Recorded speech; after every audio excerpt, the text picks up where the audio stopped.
Lisa er lige faldet sammen. Hun er lidt træt. Men nu er vi i hvert fald kommet til Mia og til min hostfamilie.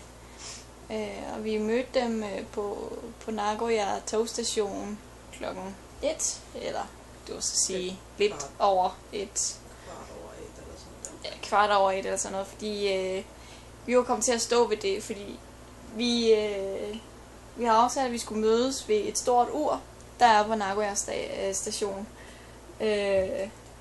Det viser sig så, at der er 2 forskellige slags ure, har jeg fundet ud af, fordi der hvor vi kom ud fra toget af, Shinkansen, der var der et stort ur, som stod ved jorden, tæt ved jorden.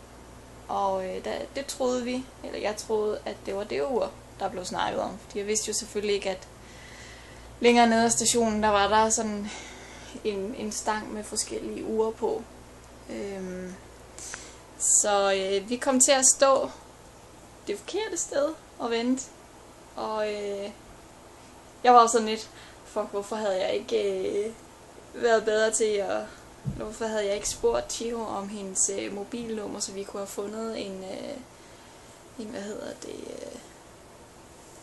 en telefonboks, så jeg kunne ringe til hende og sige, at om vi er kommet, hvor er I, og alt sådan noget. Og selvfølgelig var der heller ikke internetforbindelse, eller gratis internetforbindelse på stationen, så jeg kunne heller ikke komme på nettet og se, eller komme i kontakt med Chiho på den måde, så det var sådan lidt fuck. Men heldigvis så kom min hostmor Masako, og hun genkendte heldigvis mig. Jeg kunne i første sekund ikke genkende hende, fordi hun havde virkelig forandret sig. Jeg havde husket hende med krøller i håret. Nu her der har hun det klippet kortere, og så også helt fladt. Så det var sådan helt... Nå, det er Masako, okay, hej. Det tog lige lidt tid. Men vi fandt så hinanden til sidst heldigvis, og tog hen et sted og fik noget at spise, og så tog vi så videre fra Nagoya station til Mie, hvor min hostfar så kom og hentede os i bilen og kørte os hjem. Nu er vi så her.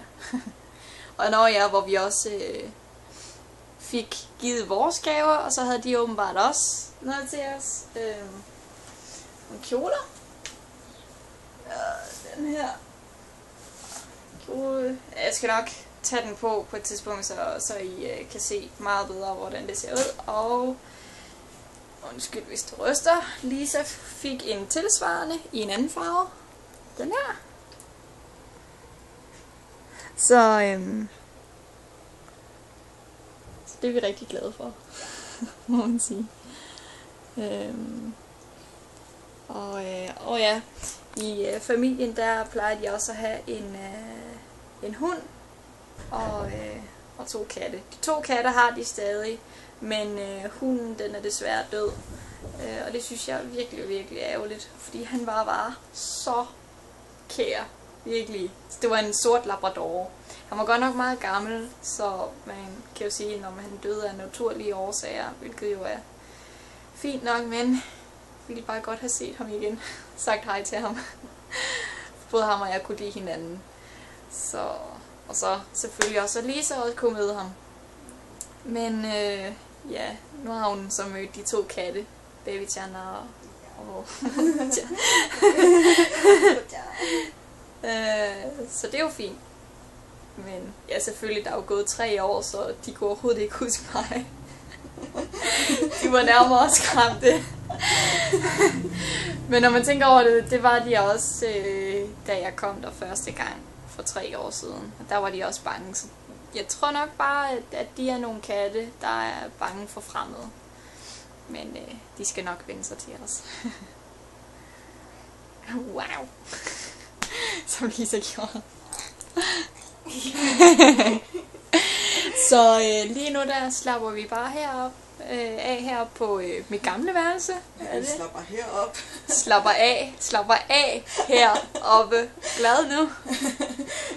Vi retter på hinandens dansk. Jeg retter rigtig meget på Lisas. Jo, tak. Fordi hun har problemer med det 1-1. Ja, tak. Det tror jeg godt, alle de andre ved. Ja, altså dem, der kender Lisa. Ja, selvfølgelig. Nå, men jo, vi sidder heroppe og slapper af. Indtil klokken bliver 7, hvor vi så vil tage afsted til en kinesisk restaurant og få aftensmad. Så det bliver lækkert. Jeg skal nok også senere få filmet, så I også kan se min hostfamilie og det. Så ved, hvordan de ser ud, og ja. Jeg er så glad for at være tilbage til dem. Det er virkelig gode gamle minder. Og det. Så ja. Så nu er vi på vej til den kinesiske restaurant, hvor vi får vores aftensmad. Det er familien og Tjero. Og min hostfar og min hostmor.